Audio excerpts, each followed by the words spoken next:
Yatnanita.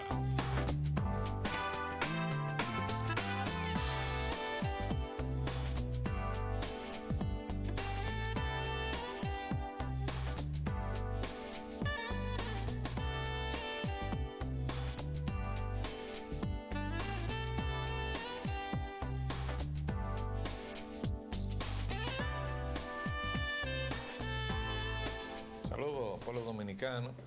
Hoy, 14 de mayo, martes del año 2002, le traemos otra edición de su programa Agenda Nacional, que les llega por este multimedio de Teleradio América, Canal 45 HF y Canal 45 de varios sistemas de cable en el área metropolitana de la capital de Santo Domingo, también de la ciudad de Santiago de los Caballeros y de la ciudad de La Vega Real, también a través del internet en hz730.com y desde luego a través de Radio HZ, Broadcasting Nacional, esos 730 kilociclos de amplitud modulada que le llega de lunes a viernes en vivo, de 11 a 12 meridianos, y se retransmite cada noche de 12 a 1 de la madrugada por esta misma emisora.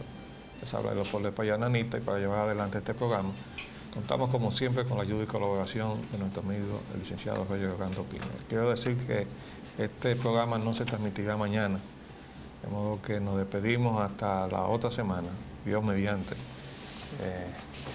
Vamos a ver adelante. Buenos días, Roger. Muy buenos días, venga, Leopoldo, muy buenos días. Agenda Nacional, nuestros temas de hoy en nuestra agenda abren con los temas previos. Y los temas previos tienen las guaguas de OMSA y AMET. Bueno, aquí yo quería decir que es patente que las guaguas de OMSA están como bueno, pero por su casa. Ya no tienen disciplina, ya no tienen un carril por donde moverse, no tienen una velocidad controlada. Andan como locos. Ayer me pasó una guagua, y le voy a dar el número, 9459. Esa se salió del carril de la derecha, me estaba rebasando por la izquierda en una forma imprudente, medio a medio de la avenida Independencia, que es una vía estrecha, casi esquina del Doctor Legado, donde hay un semáforo. Esa guagua. Pero esa no es la única, esa fue la que yo atiné a cogerle el número. Y otra cosa que me intriga es que esas guaguas están llenas de propaganda. Tienen propaganda fija por todas partes, incluyendo el vídeo de atrás. Se supone que eso paga dinero. ¿Alguien está fiscalizando eso? Esto es un memo al amigo, el Contralor General de la República, el licenciado Federico Lalane José. Vaya usted a saber. Contralor General, mande usted a alguien que chequee los ingresos por publicidad que representa que esas guaguas estén todas pintadas, y eso no es de ahora, eso es desde el gobierno de Leonel Fernández, pero están pintadas de propaganda, de publicidad de productos, ¿no? Y de casas comerciales, por todas partes las guaguas. Eso tiene que estar representando un ingreso indudablemente sustancial para OMSA. ¿Se está fiscalizando eso? Otra cosa que queríamos comentar es el mal estado en que están las guaguas. Ya se ven chocadas por donde quiera, con un pedazo quitado arriba, o con un vidrio partido que nadie les repone. Es decir, la clásica depredación del Estado. Y de eso es responsable el jefe de eso, nosotros. Porque cuando las cosas no marchan bien en una entidad, no es el subalterno el responsable, sino la cabeza. Porque queríamos hacerle estas observaciones y decirle a AMET que parte de su responsabilidad no es vigilar únicamente a los conductores del sector privado o los carros de servicio público o de taxi, que tienen licencia para matar todo, porque usted lo ve zigzagueando por donde quiera, que tienen que fiscalizar a esas guaguas de OMSA y tienen que dividirse la responsabilidad de dirigir el tránsito en las oportunidades en que, por circunstancias de que falte la energía o porque sean horas pico, haya que poner un agente a dirigir de la manera más adecuada posible el flujo de tránsito, con la de la fiscalización del comportamiento de los conductores, que tiene que llegar incluso a la verificación de si tienen la revista o si tienen toda su documentación. Creo yo que eso es absolutamente indispensable. Por eso yo pensé que el haberle dotado de unidades móviles, como son los motores y otros vehículos, era precisamente para eso, no para que estuvieran estacionados en una esquina, sino para dar fiscalización a todo el flujo y la forma, la disciplina del manejo del tránsito en la ciudad capital y, según las atribuciones que se ha tomado AMET, también en otros lugares de la República. Pero de hecho, el organismo es para exclusivamente metropolitano. Sí, pero, bueno, de eso dice su nombre. Eso dice su nombre. Pero Leonel Fernández lo llevó a Santiago, ¿verdad? Y a otras ciudades del interior, porque ese es el Estado de Derecho que ese eminente jurista, Leonel Fernández, concibe. Crea una entidad por decreto que entra en conflicto con varias leyes, y ahí hay que ponerle lo suyo a Hanley, porque Hanley es el responsable de que eso haya arrancado mal. ¿Por qué? Bueno, sencillamente porque él tenía que estar consciente de eso que acaba de decir el actual jefe de la policía, que AMET no tiene base legal para ejercer las funciones que está reclamando ejercer, ni siquiera la policía tampoco. La policía de AMET es un cuerpo selecto. Ese fue un buen trabajo que hizo Hanley Herman, seleccionar un cuerpo de agentes idóneos. Pero ¿qué pasa? Que su propia ubicación institucional le resta la calidad para hacer un sometimiento ante justicia. ¿Por qué? Porque no tienen fe pública. Quienes tienen fe pública son los agentes de la Policía Nacional. Entonces esa policía ahí fuera de la Policía Nacional no puede hacer nada en justicia en un Estado de Derecho. Sus sometimientos se caen en un tribunal porque no tiene fe pública. Es decir, no pueden decir esto fue lo que pasó. Entonces, todo eso está mal.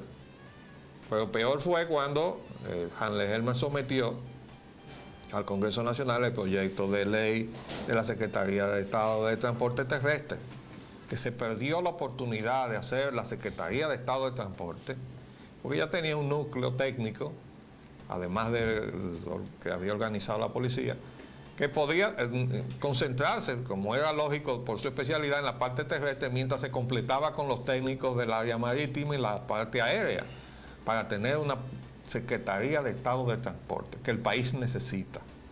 Pero entonces se hace un proyecto que murió ahí en el Congreso, la Secretaría de Estado de Transporte Terrestre, que resultaba un dislate, porque este país no se puede permitir tener una Secretaría de Estado de Transporte Terrestre, una Secretaría de Estado de Transporte Marítimo y una Secretaría de Estado de Transporte Aéreo. Ni este ni ninguno, yo creo. Y entonces se perdió esa oportunidad. No, y además en ningún país del mundo se hace ese tipo de cosas. De modo que queríamos hacer estos comentarios porque de verdad que todos los días tropezamos con los problemas que están aquejando al desenvolvimiento del transporte, el tránsito y todo lo demás. Y teníamos que dejar esto hoy por lo menos comentado. Continuamos entonces, arquitecto, con un tema muy importante, sobre todo para toda lo que concierne al área donde nos encontramos ubicados, al Caribe, que es la visita del expresidente Jimmy Carter a Cuba.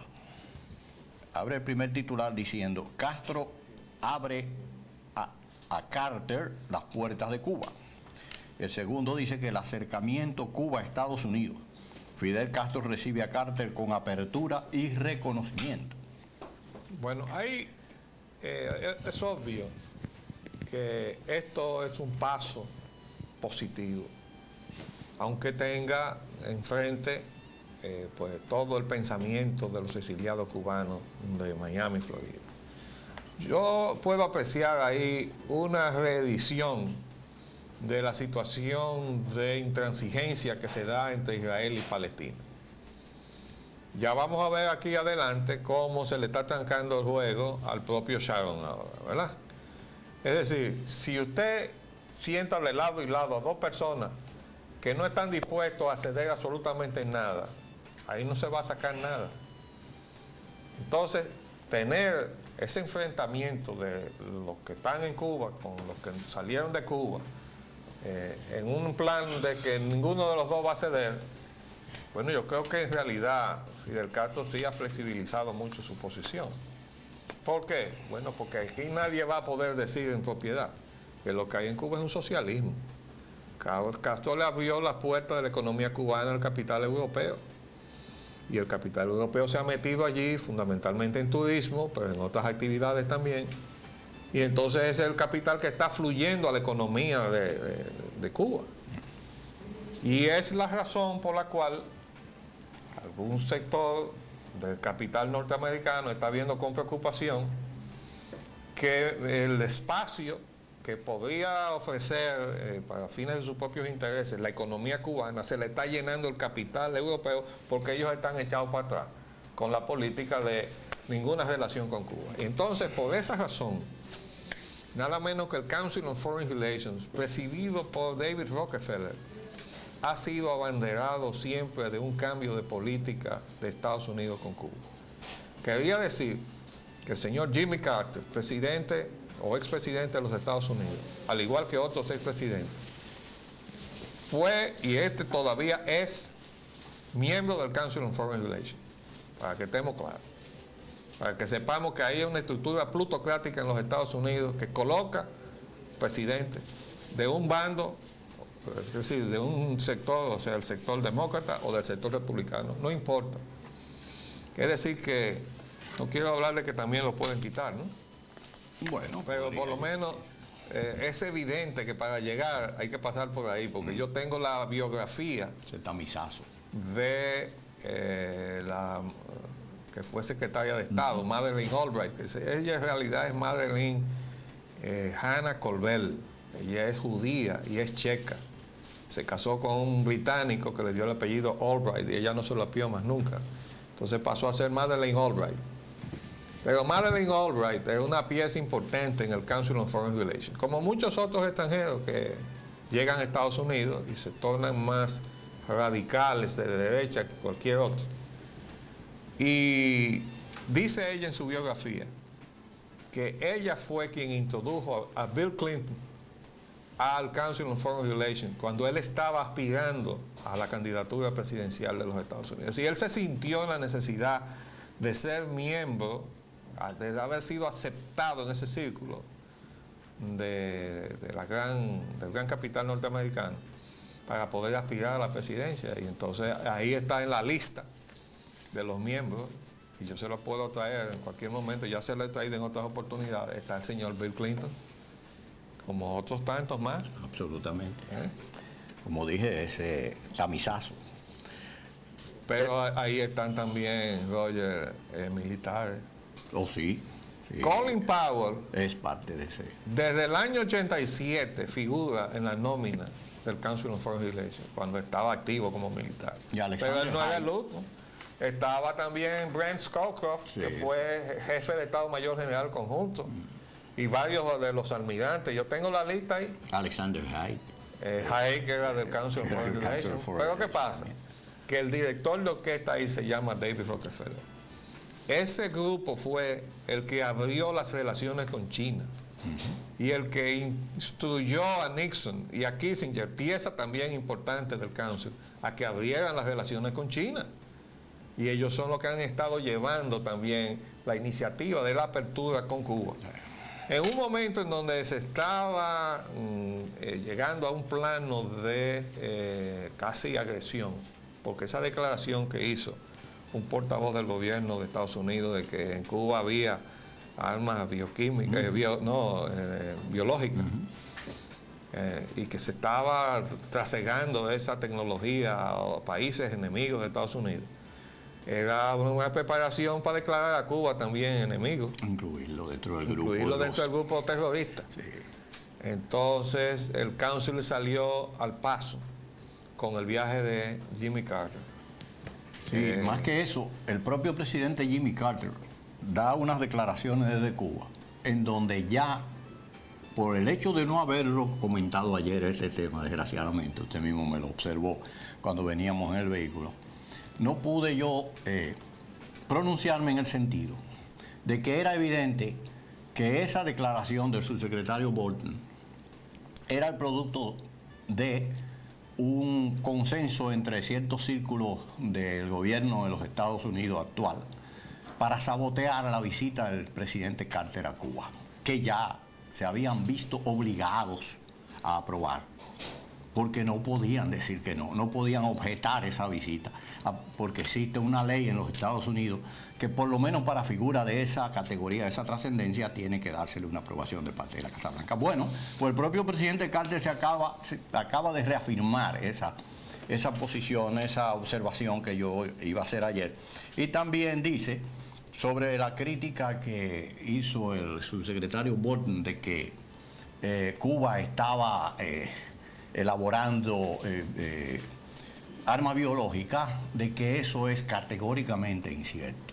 En Cuba sí hay laboratorios biológicos y hay laboratorios farmacológicos, pero es para los fines que ustedes saben. De salud. De salud, simple y exclusivamente. Entonces, el presidente Carter urge a esos críticos de Cuba que vayan a Cuba y la visiten, porque Cuba no tiene impedimento para que entren allá.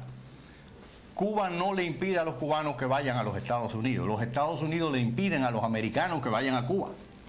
Es decir, la prohibición y la coerción no es de parte del gobierno cubano. Entonces, ese es el contrasentido que hay en esta política de la ley del ajuste cubano de 1966. Yo no estoy muy seguro de eso que tú estás diciendo. Bueno. En el sentido de que el régimen cubano le permite a los cubanos ir a Estados Unidos. El régimen cubano le permite huir a los Estados Unidos. No, pero no le da esa facilidad de ir y venir. A mí me consta que frente a las oficinas de la delegación norteamericana que el propio presidente Carter fue quien la instituyó, porque había una ruptura total y absoluta en términos diplomáticos, comerciales, migratorios, de todo tipo. ¿Tú me estás siguiendo lo que yo estoy diciendo? Sí, sí. Tú me estás diciendo que cualquier ciudadano cubano puede montarse en un avión, irse a Estados Unidos, estar un tiempo en Estados Unidos y volver a Cuba. Sí. Así, sin ningún Y problema. es más, ciudadanos cubanos que han salido escapados de Cuba en balsas y han llegado a Miami, han retornado a Cuba y han vuelto a regresar a Miami por miles. No por uno ni dos arquitectos, por miles. Y me conta porque yo conocí más de 20. Entonces eso está indicando un cambio radical de la situación que existía anteriormente. Entonces eso viene aparejado con la apertura económica. Exacto. Ahora, pero desde hace ya bastante tiempo. Antes de la visita de Carter estaba allí también como testimonio, fue un general nada más. También. A dar su propio testimonio como ex jefe del Estado Mayor General Conjunto de Estados Unidos, de que Cuba no representaba un peligro para ni biológico, ni militar, ni entonces, ningún tipo. Ha habido ese trabajo de acercamiento con Cuba y desde luego esto es positivo. Nosotros vemos muy bien que el presidente Carter haya hecho ese servicio. Yo quiero decir que Carter, que además de que es miembro del Council on Foreign Relations y ha estado de acuerdo con muchísimas cosas en las que nosotros no estamos de acuerdo, sin embargo fue un presidente que en los Estados Unidos cargó pesado, porque entregar el canal de Panamá le acarrió a Carter todas las maldiciones del Averno, del sector recalcitrante de la política norteamericana. Que no se han terminado esas maldiciones. No, y además hay gente que está pensando en ver cómo provocar un incidente para volver a retomar el canal. Así mismo. Bueno, pero Carter firmó los tratados con Torrijos, que por cierto yo tuve la oportunidad de asistir a las ceremonias. Y esas ceremonias, que yo fui acompañando a José Francisco Peña Gómez, era una comisión muy reducida del PRD, y había un representante que era del gobierno del presidente Antonio Guzmán, que era Emilio Ludovino Fernández. Yo recuerdo que el canciller dominicano se mantuvo a mucha distancia de nosotros, la delegación del PRD. Pero la delegación del PRD vio a Torrijos, porque Torrijos mandó su avión a Paitilla, y José Francisco y yo viajamos en ese avión a Farallón, donde estaba la casa de playa de Torrijos, porque Torrijos no fue a ningún acto de la transferencia del canal, porque no estaba conforme con el plazo que se había dado. Y lo manifestó dejando vacía la silla de él. Todos los actos estaba la silla de él vacía. Entonces nosotros fuimos y yo tuve la oportunidad y el honor de conocerlo, y viajamos en el mismo avión donde después encontró la muerte, ¿no? Se dice que a manos del señor Noriega que era entonces agente de la Y CIA. a consecuencia de ese hecho histórico trascendental mundial, y al presidente Carter le costó el cargo de la presidencia, la reelección. La reelección. Quiere decir Bien. que ahora con esta visita él está haciendo un servicio Otro a más. la armonía Latinoamericana, del continente. No del continente, porque Sí. es la armonía entre el norte y el sur, entre los Estados Unidos de América y los Estados desunidos de América, que somos nosotros, la parte latinoamericana. Vamos a introducirnos ahora, arquitecto, en otro ámbito, otro tema que dice los inconformes con el nacionalismo de Manuel Núñez. Este es otro tema muy importante. Bueno, fíjense que se va a producir un debate muy grande con relación al premio que le dieron a Manuel. Algunos dicen que ese libro ya se había escrito en el 90 y que por tanto este no era un libro nuevo. Bueno, yo me aparto de eso. Yo quiero referirme a los ataques que se le hacen a Manuel Núñez por sustentar la posición nacionalista. Y ahí lo vamos a defender contra todo aquel que trate de denostar de él diciéndole, este no es más que un nacionalista. Ajá, a mucho orgullo. Nosotros los nacionalistas vamos a defender a Manuel Núñez, que efectivamente fue miembro inicial de Unión Nacionalista, aunque después pasó a una situación pasiva por circunstancias. Él ha demostrado que no ha jurado de sus principios escribiendo ese libro. Pero ese es un libro que hizo muchas ronchas, por muchas circunstancias. Primero por el contenido, ¿no? Es una reafirmación de una voz de alerta que dio en el 90 Manuel Núñez con ese libro. Ahora ampliado muchísimas veces, creo que como 3 veces el tamaño del primero. Pero además porque fue presentado en la Casa de la Cultura Hispánica por el secretario de Estado de las Fuerzas Armadas, el general José Miguel Soto Jiménez, que aprovechó para decir ahí un discurso donde reafirmó la línea dominicanista de las Fuerzas Armadas en el mando actual, porque ha habido su momento de flaquear, ¿no? Y él ha dado connotación reiterada de la posición y la conciencia que tienen los mandos militares actuales, del peligro que significa el paso pacífico. Es decir, lo hemos dicho muchas veces, pero en boca del general Soto Jiménez tiene más fuerza. Él dice, nunca han sido peligro militar para nosotros. El peligro de nosotros es eso que está pasando ahí. Ese trasiego cotidiano, 24 horas al día. Eso lo dijo el general Soto Jiménez. Y a partir de ahí, como la soga siempre parte por lo más delgado, la soga quiere partir por el lado de Manuel Jiménez. Manuel Núñez, ¿verdad? Entonces, como le dieron este premio, también ha entrado el factor de la envidia y las cosas, porque le dieron 200,000 pesos el premio, el León Jiménez. Pero oigan lo que le dice Muquien San, que desde luego, al igual que su hermano, San Ben, Miguel San Ben, están influidos por el ámbito donde ellos se formaron, que fue la Pontificia Universidad Católica Madre y Maestra, bajo la tutela de Agripino Núñez. Tutela que todavía hasta el otro día tenía Muquien San, porque trabajaba a cargo del departamento que manejaba los recursos de la AID, que se le otorgaban a la universidad para distribuirlos en una red de ONGs. Esa ventanilla se cerró afortunadamente. No sabemos de quién fue la iniciativa, pero de quien fuera lo felicitamos. Porque esa era una espina clavada en las relaciones de los Estados Unidos con la República Dominicana. El tener ese flujo de recursos a una serie de entidades fantasmas, casi siempre encabezada por un ex izquierdista que había renegado de sus supuestas ideas izquierdistas, y entonces desde ahí, con muy buen dinero en el bolsillo, ir a hacer coro cada vez que se planteaba algo que venía a destruir la soberanía de la nación dominicana, la económica y la política. Entonces estaba muy bien concertado el coro. Ustedes no se han dado cuenta que cada vez que el director de orquesta, que era Agripino Núñez, levantaba la batuta, venía una serie de entidades y todas estaban allí a disposición. Las abría. Bueno, eso ahora comenzará a extinguirse, ¿verdad? Por necesidad. Pero oigan lo que le dice esta joven intelectual, refiriéndose a Manuel Núñez, ataqué duramente sus ideas por considerarlas defensoras de un racismo renovado.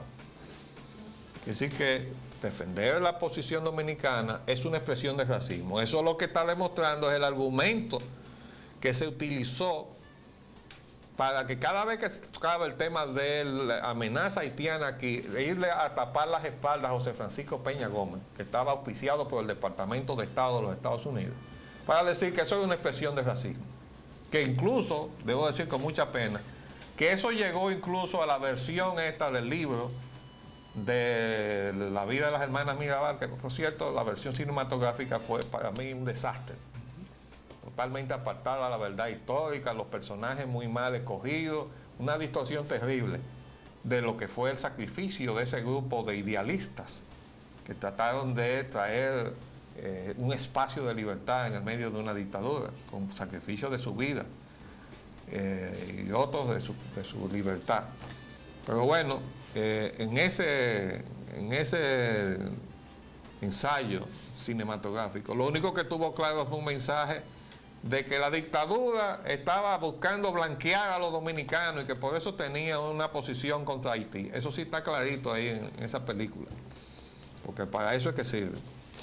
Pero entonces, volviendo al punto, que no hay tal racismo, sino lo que tenemos es un problema con una nación, que nosotros no tenemos la culpa de que sea negra, como no tenemos nosotros ningún problema con los emigrantes radicados en República Dominicana que han venido de las islas, porque han venido una cantidad tan reducida que no ha representado problemas. Pero de ninguna otra raza, ni amarilla. Pero ni no, pero que nos dicen racistas por el problema de los negros.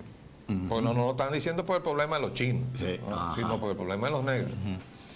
Entonces vuelve ella otra vez y dice, el centro de sus ideas permanece. Es decir, le está criticando que de la versión del 90 a la última haya mantenido sus ideas, o sea, ella quería que lo cambiara. Me sorprende incluso que no hubiese un dejo de revisión crítica de sus propios planteamientos. ¿Por qué tiene que cambiar? Muy al contrario, refuerza sus ideas, pues bien por Manuel Núñez, ¿verdad? La realidad le está dando en la cara. Y sigue aquí diciendo ella, sin embargo, respetando la decisión del jurado, acatando su dictamen inapelable, no me gustó la selección. Perfecto. Independientemente de que la obra haya sido una reedición ampliada, sus ideas siguen siendo las mismas. O sea, ella sigue molesta por el problema de la posición nacionalista de Manuel Núñez. Sigo sin compartir las ideas expresadas por Manuel Núñez en sus dos polémicas ediciones. Por demás, pienso que Manuel, siendo joven, talentoso, trabajador y culto, se ha unido al coro de voces de un segmento de la sociedad que no ha hecho más que rescatar una posición unilateral de la realidad histórica y actual dominicana. La unilateralidad no contribuye al saber científico, asume el pecado de los viejos defensores de la teoría de la dependencia, quienes antes de iniciar su investigación sabían ya sus conclusiones. Vamos a hacer un paréntesis y volvemos con esta intervención de Muquien, Adriana Sanz contra el nacionalismo dominicano.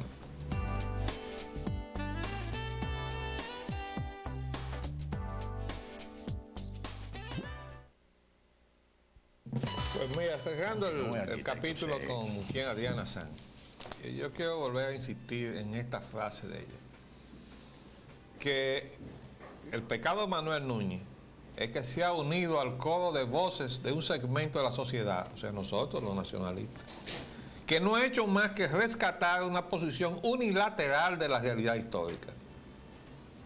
O sea, una posición unilateral de la realidad histórica. Eso es palabrería. Lo que pasa es que nos hemos opuesto a la globalización que nos han estado vendiendo desde la Universidad Madre y Maestra todos estos intelectuales, los economistas y los no economistas y los sociólogos y todo ese equipo que estaba formando ahí a Agripino Núñez Collado con el dinero de la AID. Y en este caso los historiógrafos también. Y también los historiógrafos, ¿verdad? Entonces lo que nosotros tenemos es una posición unilateral de la realidad histórica. ¿Y la de ellos cuál es? ¿Verdad? Lo que pasa es que nosotros estamos en la posición opuesta. Hemos dicho que hay un principio de física que a toda acción se genera una reacción igual y contraria para que haya equilibrio. Entonces ellos tienen una acción para hacer desaparecer el Estado Dominicano y nosotros tenemos una acción igual y contraria para preservar el Estado Dominicano. Ellos allá y nosotros aquí. Ahora oigan esto. La unilateralidad no contribuye al saber científico. asume el pecado de los viejos defensores de la teoría de la dependencia. La teoría de la dependencia. O sea, la dependencia es una teoría. O sea, el hecho de que nosotros como pequeña nación somos dependientes del gran poder de los Estados Unidos, como lo fuimos de las grandes potencias de la metrópolis europea, eso es una teoría. Sí, eso fue teoría. Entonces la conquista, cuando vinieron aquí, se apropiaron los españoles de todo este territorio, también fue una teoría. Pura teoría. Y cuando los norteamericanos se cogieron un pedazo del territorio de México, eso es otra teoría, ¿verdad? O cuando le quitaron a Colombia una provincia para negociar con canal. la nueva nación que se llamó Panamá, el canal de Panamá, eso es otra teoría, ¿verdad? Son teorías. Entonces hay que poner los puntos sobre la silla aquí con ciertos intelectuales. Dice aquí que ese es el pecado de los viejos defensores de la teoría de la dependencia, quienes antes de iniciar su investigación sabían ya sus conclusiones. Bueno, ¿sabe lo que nos está diciendo con eso? Que nosotros estamos en contra de esta presencia masiva de haitianos aquí, porque decimos que esa es la fusión, esa presencia masiva de haitianos aquí. Y ellos dicen que no, que eso es que nosotros hemos saltado a la conclusión sin hacer una investigación, porque aquí hay gente que está diciendo, pero tienen que probarnos que eso es así. Hay que hacer un estudio para que determinar si es verdad. Porque aquí todavía no hay un censo, no se ha determinado qué cantidad, no sabemos, y lo tenemos hasta en la sopa por todas partes, ¿verdad? Lo que pasa es que hay una partida de gente con muy poca vergüenza que se reviste de tecnicismo para ir a hacer unos estudios, como uno que salió hace poco diciendo que en la industria de la construcción solamente trabajaba un 20% de mano de obra haitiana o algo menos. Y total, salió el ingeniero Manuel Estrella de Santiago, líder empresarial de Santiago, y dijo que en la industria de la construcción el 90% de la mano de obra es haitiana, y es la verdad. Y eso lo está viendo todo el que vive cerca de una construcción, porque cada construcción, o sobre todo si una edificación, se convierte en un campamento de haitianos, y nos van a decir que no, que eso es al revés, que es solamente un 10, un 12%, un 15%. Entonces, eso es lo que teníamos que decir sobre ese punto. Nosotros vamos a seguir. Esta es una tribuna de defensa de la República Dominicana. No estamos contra nadie, pero estamos a favor de nuestro país. Firmemente. Nos vamos a adentrar ahora en los temas de Internet, arquitecto. La crisis israelí-palestina. El Internet nos trae que Netanyahu niega que trate de desplazar a Sharon, y hace rato que le están serruchando el palo de los Estados Unidos con unas charlas y unas intervenciones en televisión. Aquí está yo lo mencioné ayer. La información de CNN que hemos sacado. Netanyahu niega que esté tratando de desplazar a Sharon, pero él está en eso, y nosotros nos reímos ahora porque dice que a Sharon le están dando su propia medicina. Ajá. Es decir, él quiso ignorar que Arafat estaba sometido al descontento y a la presión de un ala más radical que él, que no quiere saber de los israelitas. Que él no controla. Y que él no controla. Y ahora resulta que el ala más radical que el propio Sharon, que es difícil de fabricar, sí, pero parece que sí. Pero que sí existe. Que fueron los que mataron al antiguo primer ministro, Yitzhak Rabin, para que Netanyahu llegara al poder, y tuvo que luego cederle el paso a Ariel Sharon. Bueno, pues resulta que ahora Ariel Sharon está sometido a la presión que le hace este sector más radical, que ahora quiere sabotear incluso el reconocimiento del Estado palestino para que no haya ningún acuerdo, porque ese es el asunto.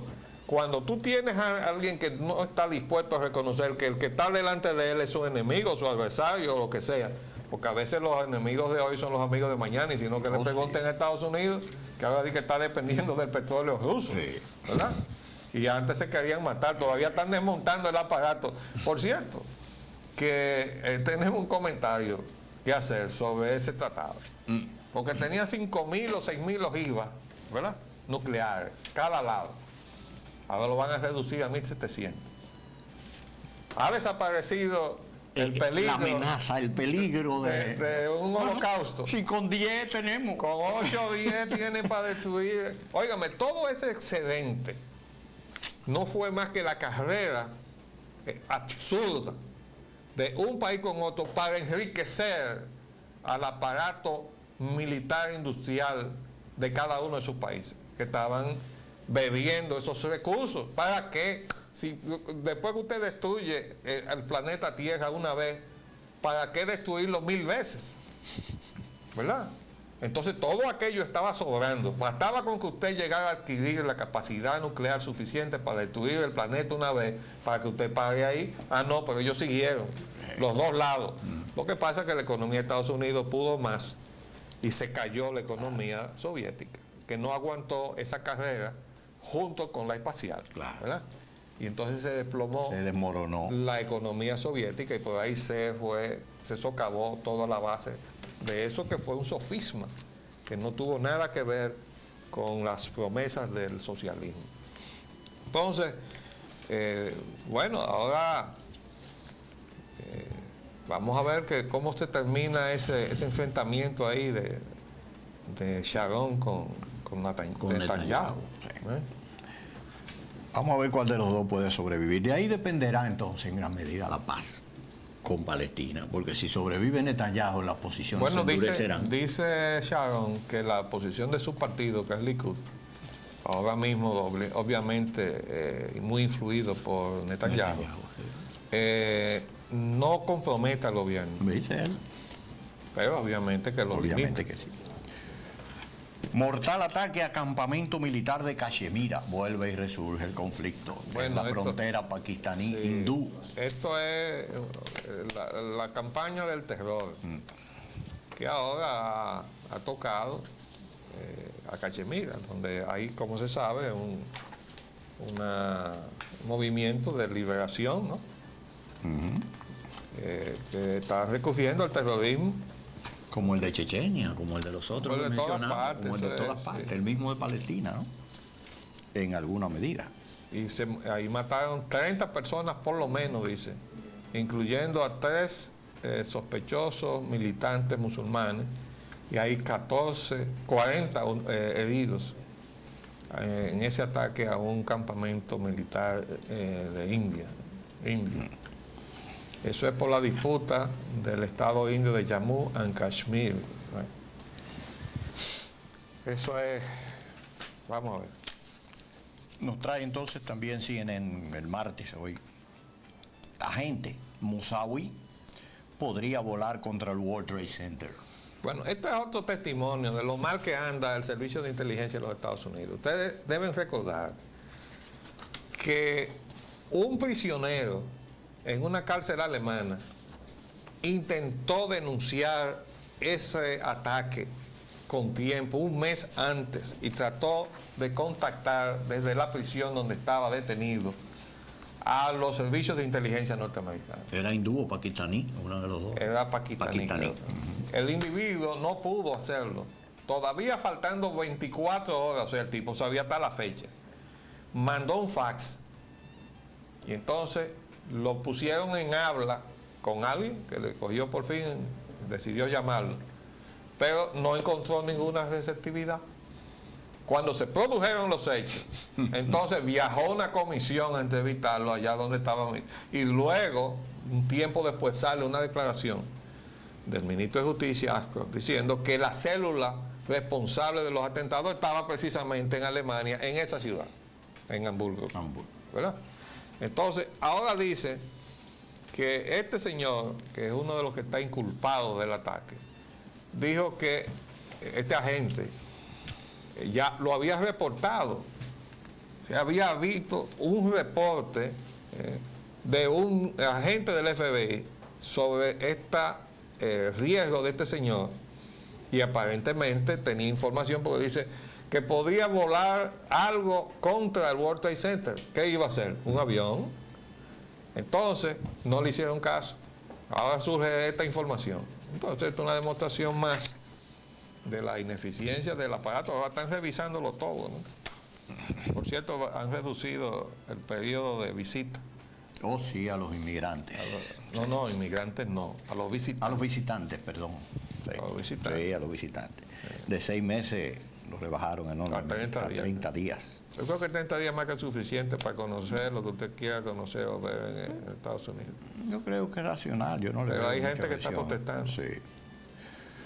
Vamos a ver lo de Enlace del ejército que cabildió en el Congreso para el armamento aquel que fue de los 11.000 millones, ¿no? Acaba de renunciar. Bueno, dice New York Times. eso es parte de una cuestión de corrupción que, como le hemos dicho, como eso pasó a ser un escándalo, ya desde que llega esa categoría en Estados Unidos esas cosas se detienen. Entonces este tipo, el cuadro medio, no ha salido a bailar los de arriba, ¿no? Este señor, que es un individuo de medio rango, se ha visto obligado a renunciar y a cargar con la culpa.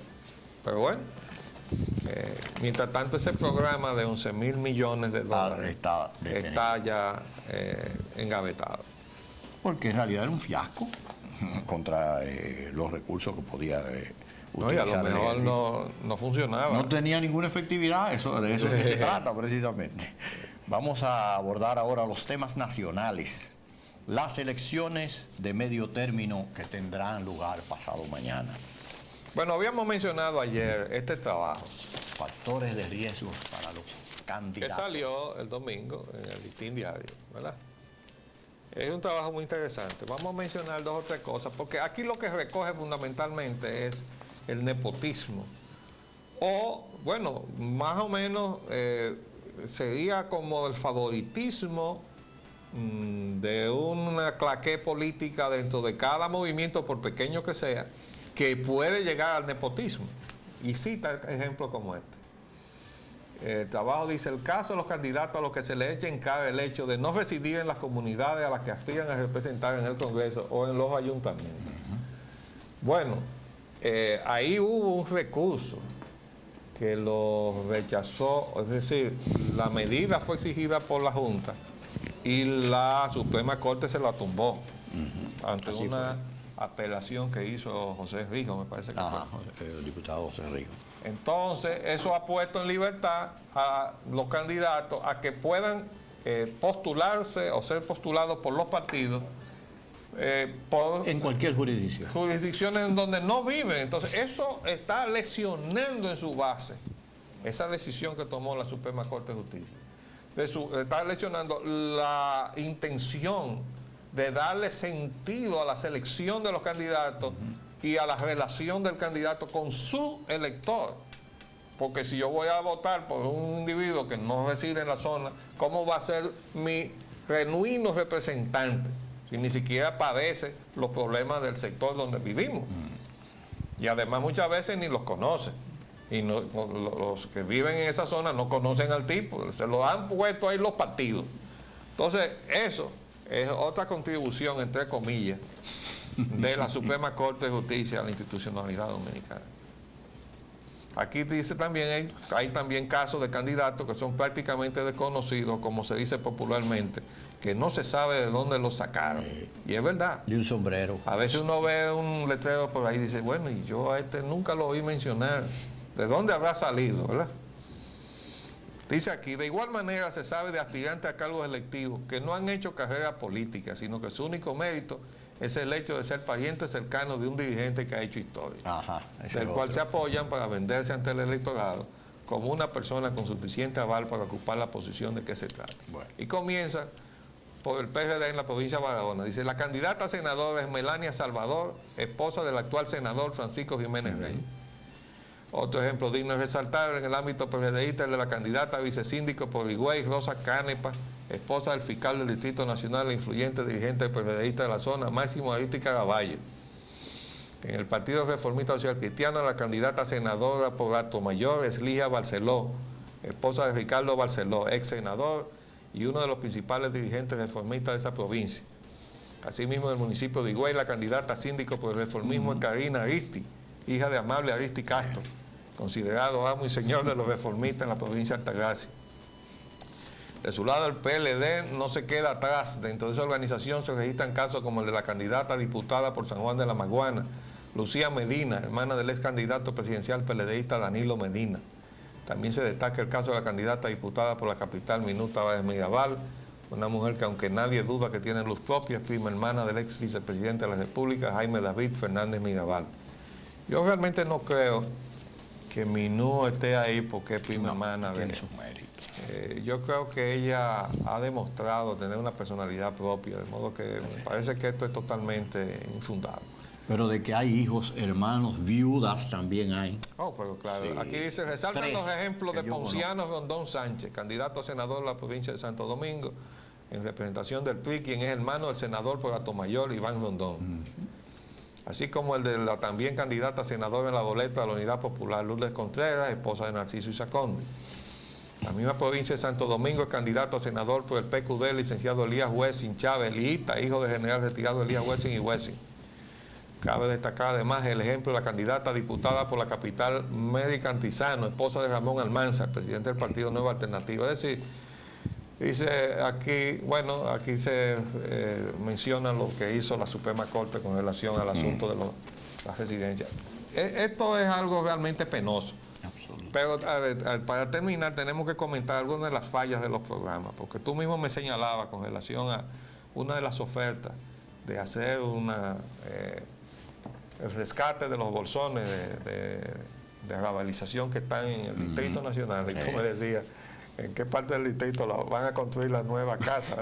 Desde luego. Van a tener que salirse fuera. Espacio. Van a tener que salirse fuera del distrito. Y yo le decía también a uno que estaba ofertando la solución del problema de la basura. Y yo le decía, bueno, pero tú vas a poder recoger la basura perfectamente. Cada quien puede recoger individualmente su basura. Y la disposición de la basura. El que le corresponde a la sindicatura del distrito no tiene en la jurisdicción del distrito donde hacer los rellenos sanitarios para disponer de esa basura. Porque el paso siguiente sería la industrialización de la basura, la generación de energía con la basura, una serie de cosas que no he visto mencionar en ninguno de los programas de gobierno. Pero esas son las situaciones de limitación. Como recordamos, la oferta de Salcedo, de resolver los problemas de las cañadas pestilentes. Entonces nosotros le decíamos, él va a resolver el pedacito que le toca de la jurisdicción. Sí.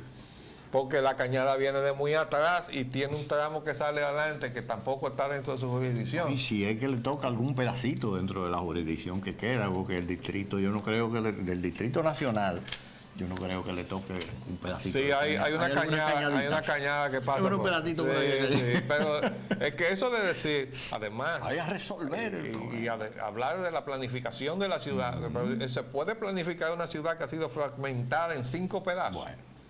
¿Se puede hacer eso? Bueno, dígamelo usted. Si ha sido difícil, claro que no hemos tenido gobierno municipal. Ahí no hay un gobierno municipal. Pero el remedio no es acabar con el gobierno municipal, sino instalar un gobierno municipal. Pero bueno, ya eso es tarde. Ya veremos, porque yo soy de los que cree firmemente que eso tendrá que echarse hacia atrás. Necesariamente, porque los problemas que ha engendrado y va a engendrar no lo hemos terminado de desglosar. Ahí va a surgir todo tipo de problemas y más aún cuando un sector de la capital está en manos de un partido y otro está en manos de otro y otro está en manos de otro. Si ha habido problemas para entenderse en una sala de regidores, imagínense lo que van a hacer 3 ayuntamientos distintos en manos de 3 partidos diferentes. Bueno, se nos terminó el tiempo, volveremos después de esta semana, Dios mediante. Les hablamos Leopoldo Espellananita y Roger Ogando.